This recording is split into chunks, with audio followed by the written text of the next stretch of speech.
Everyone, आज हम लोग डिस्कस करेंगे sulphur. So common name of sulphur is flower of sulphur and brimstone. दो इसके कॉमन नेम है, या तो इसे फ्लावर ऑफ सल्फर भी कहा जाता है इस रेमेडी को, और ब्राइमस्टोन। और इसके प्रूवर है डॉक्टर हैनीमैन। ना इसके जनरल इंट्रोडक्शन के बाद हम लोग सल्फर का कॉन्स्टिट्यूशन देखते हैं। Constitution: physical makeup, lean thin stoop shoulder person standing is the worst position. यानी पेशेंट इज लाइक बहुत ही दुबला पतला है और इसे इसके शोल्डर्स जो रहते हैं वो स्टूप रहते हैं, यानी जो शोल्डर्स है वो झुका के चलता है या फिर झुका के बैठेगा, उसके शोल्डर्स हमेशा ड्रूपिंग रहेंगे। और इस standing is the worst position because he drop एक तो ड्रॉपिंग करता है, तो जब खड़े रहेगा तो उसे और अनकंफर्टेबल होता है। तो standing is the worst position. I have seen this sulphur type of patients. Then dirty filthy look of the skin prone to skin affections. यानी कि उनके स्किन जो रहेंगे डर्टी फिल्दी लुक रहेंगे। Like first of all sulphur जो है तो एक एंटी सोरिक रेमेडी है, यानी स्किन अफेक्टिंग रेमेडी है सल्फर का। तो कोई भी स्किन कंप्लेंट्स के लिए आएगा तो इसके स्किन कैसे दिखेंगे, अलग अलग स्किन के अपीयरेंसेस होते हैं। तो इसका अगर स्किन अफेक्शन को आएंगे तो इसकी स्किन जो रहेंगी तो वो काफ़ी डर्टी रहेंगी, फिल्दी रहेंगी। यानी आपको देखकर ही ऐसा होगा कि लाइक अच्छा लाइक बहुत ही डर्टी स्किन रहती है सल्फर के अंदर। Then redness of external orifices, typically childrens में देखा गया है। If you have when there is redness of external orifice we can think of sulphur. तो इसके फिजिकल मेकअप के बाद अब हम लोग देखते हैं इसका thermally patient is hot patient. Then thermal यानी पेशेंट को ज़्यादा ठंड में इसकी कंप्लेंट्स आते हैं, या फिर इसको थर्मल्स यानी पेशेंट का कॉन्स्टिट्यूशनल कैसा है, उसको ज़्यादा ठंड लगती है या ज़्यादा गर्मी लगती है। तो जो सल्फर पेशेंट है उसको ज़्यादा गर्मी लगेगा, उसके बॉडी के अंदर ज़्यादा हीट रहेंगी। ओके, देन नेक्स्ट मायाज़म की बात करेंगे तो it is a king of antipsoric remedies. As I have told you that sulfur is a skin affecting remedy और predominantly soric affections का इतना इसका यूज़फुलनेस है कि it's king of antipsoric remedies भी कहा गया है। देन कॉन्स्टिट्यूशन के बाद हम लोग इसके गाइडिंग सिम्टम्स देखते हैं सल्फर के। तो बर्निंग एनीवेयर एंड एवरीवेयर, यानी उसके कोई भी कंप्लेंट्स रहेंगे, स्किन कंप्लेंट्स बोलो तो उसको अंदर सेंसेशन कैसे रहेंगी, या फिर जीआईटी कंप्लेंट्स में भी सल्फर रहता है, बहुत यूज़फुल। तो बर्निंग सेंसेशन एक टिपिकली देखी गई है। It is a trio of burner, others are arsenic and phosphorus. Then next burning के बाद हम लोग इसका नेक्स्ट गाइडिंग सिम्टम देखते हैं। A weak, empty, all gone sensation in stomach. Like I told you, so sulfur का it is a polycrest remedy, it is a chronic remedy also. लेकिन एक दो इसका you should remember always that it is used more in skin affections and also GIT complaints, इसके importance है। तो अगर stomach की कंप्लेंट्स की अगर बात करे जाएंगे तो उसको पेट के अंदर a weak empty organ sensation, यानी कोई सेंसेशन ही नहीं हो रहा है, खाली है ऐसा लगेगा उसको। ओके, देन नेक्स्ट मतलब पेट उसका खाली है, उसको लगेगा एम्प्टीनेस फील होंगी। देन नेक्स्ट गाइडिंग सिम्टम की बात करें तो complaints that are continuously relapsing. For example अगर स्किन इन्फेक्शंस की बात करे जाएंगे तो पहले उसको स्किन के ऊपर एटोपिक डर्मेटाइटिस की अगर बात करें तो एटोपिक डर्मेटाइटिस रहेगा तो वो कंप्लेन उसको आएंगे, स्किन के ऊपर इचिंग होंगी, रैशेस आएंगे, फिर चले भी जाएंगे और फिर कुछ टाइम के बाद वो वापस रिपीट होंगे उसके कंप्लेंट्स। तो रिलैप्सिंग कंप्लेंट्स देखा गया है सल्फर के अंदर। और रिलैप्स मीन्स कंप्लेंट्स जो अपने आप को एक पॉइंट के बाद वापस रिपीट करती है, आती है जाती है और फिर वापस रिपीट करती है। So that is relapsing. Then next, congestion in single parts. In single parts यानी पूरा बॉडी में उसको कंजेशन नहीं होगा, बट जो पार्ट का उसको अफेक्शन है वहाँ पे उसको कंजेशन वाली फीलिंग आएंगी। यहाँ पे I have shown you the word congestion, it doesn't mean कि उसको नोज़ में कंजेशन हो रहा है, नो, कोई भी पार्ट में उसको एक टिपिकल सेंसेशन आएगी कि वहाँ पे उसको कंजेस्टेड फील हो रहा है। लाइक नेजल अफेक्शन रहेगा तो नोज में कंजेशन, स्टमक कंप्लेंस है, स्टमक में कंजेशन फीलिंग है।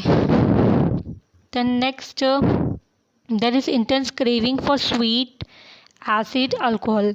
इसकी क्रेविंग्स की बात करें तो सल्फर को क्रेविंग होती है, स्वीट्स की क्रेविंग होती है और अल्कोहल की क्रेविंग होती है, लाइक बियर्स एंड ऑल, इस सब चीज़ों की उसको क्रेविंग होती है।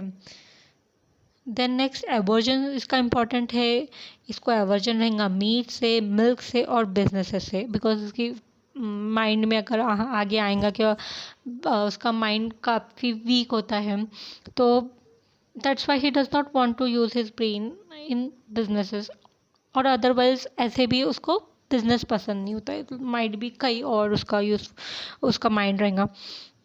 देन नेक्स्ट बात करेंगे तो all the discharges are acrid and offensive. For example sweat की बात करेंगे तो ये तो एक ऑफेंसिवनेस देखा जाएगा, और एक्रीड यानी कि वहाँ पे जलन होंगी उसके डिस्चार्जेस की वजह से, स्किन के अंदर से कभी कभी लाइक एटोपिक डर्मेटाइटिस हो या फिर कुछ और हो, अगर उसमें से कुछ पस वगैरह निकल रही तो वो काफ़ी ऑफेंसिवनेस रहेगा, उसमें एक्रीडनेस रहेगा। तो सभी डिस्चार्जेस बॉडी से जो भी डिस्चार्जेस अगर उसके निकलते हैं तो उसके कैरेक्टरिस्टिक रहेगा कि वो एक्रीड और ऑफेंसिव रहेगा।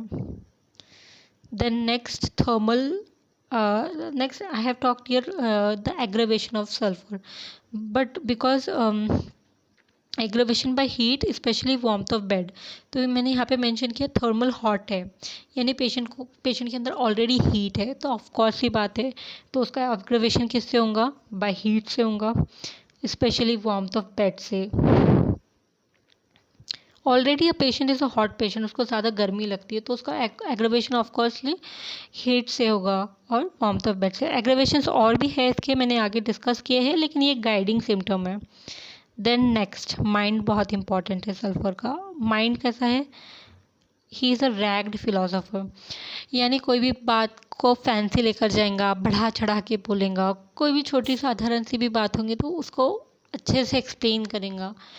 और एक पॉइंट दिया है जो मैंने यहाँ पे मेंशन नहीं किया कि दुबे के अंदर पॉइंट डिस्कस हुआ है कि he takes a paper crown and thinks that he is his majesty, यानी वो अपने आप को गंदा रहेगा। He is an unhygienic person, typically he is a hot patient but he will be refusing to take bath, उसको नहाना नहीं, बात लेना नहीं पसंद रहेगा, नहाना नहीं पसंद आएगा, तो ही इज़ एन अनहाइजीनिक पर्सन, ये भी एक कैरेक्टरिस्टिक देखा जाता है सल्फ़र के अंदर। कोई गंदे कपड़े पहनेगा और कुछ सर के ऊपर ऐसा क्राउन रखेगा, ऐसा एक पॉइंट दिया हुआ है। रैग्ड फिलोसोफर का मतलब तो यही है क्या, कोई भी बात को फिलोसॉफिकल वे में एक्सप्लेन करता है, कोई भी छोटी छोटी बात को भी।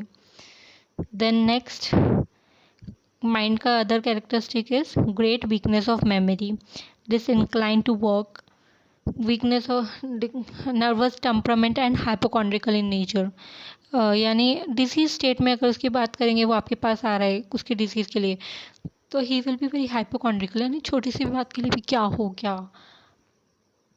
पता नहीं काय का है, कुछ बड़ा तो नहीं है, स्किन के ऊपर बॉयल आया है या फिर लंप है, या ठीक होगा कि नहीं, तो उसे छोटी सी बात को भी काफ़ी वो लेने के लिए उसे काफ़ी उसको उसके बारे में सोचना is called as hypochondriacal nature.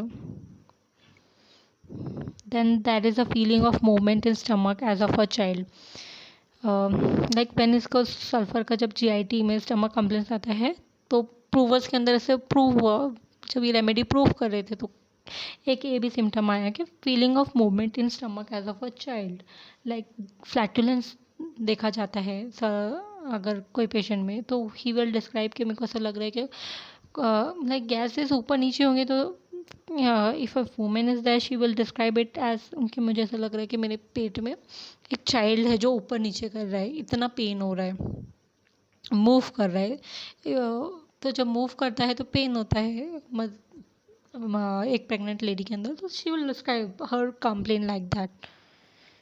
So there is a feeling of movement in stomach as of a child. Next इसके एलिमेंट्स फ्रॉम की बात करेंगे तो अल्कोहल, देखो इसका क्रेविंग है अल्कोहल, तो इसके elements, because alcohol is not a good thing, तो इसके एलिमेंट्स फ्रॉम आएंगे अल्कोहल से. जिधर भी डिज़ायर है अल्कोहल में, हमारे रेमेडीज़ में, लाइक फॉर एग्जांपल नक्सवामिका में भी अल्कोहल का डिज़ायर है, क्रेविंग है, तो alcohol is not good for health, तो वहाँ पे उसका एलिमेंट फ्रॉम भी अल्कोहल बन जाता है. Then suppression of skin diseases, mostly people come after they suppress the skin affection. So history में अगर पता चला है कि स्किन डिजीजेस सप्रेस होने के बाद कोई न्यू डिजीज़ आई है, so sulphur is a good remedy. Then sun's heat, he is a hot patient, so sun के हीट की वजह से, एग्रेवेशन की वजह से जो कंप्लेन आएंगे. Elements from means causation, okay, cause of the complaint, present complaint, over exertion. Then next, aggravation and aggravating and ameliorating modalities of sulfur. So aggravation इसका पहले भी डिस्कस हुआ है, पहले हम लोगों ने इंपॉर्टेंट वाला डिस्कस किया कि वार्मथ ऑफ बेड से इसका एग्रेवेशन होगा, स्टैंडिंग से एग्रेवेशन होगा, और अल्कोहल से. सो इसका अदर एग्रेवेशन है washing, stimulants and changeable weather. Stimulants यानी that only then changeable weather. Though sulphur is a hot patient, ये भी इम्पोर्टेंट है, बहुत देखा गया है. Sulphur is a hot patient, but उसके जो अगर चेंज वेदर में थोड़ा भी चेंज आएगा तो उसका कंप्लेंट स्टार्ट हो जाएंगे. He will be susceptible for the change in weather. Amelioration lying on right side. So these were some of the key points, key guiding points of sulfur. Particulars I have not discussed here. If you found my video helpful, please do not forget to like my video and subscribe to my channel and share it with your friends. Thank you.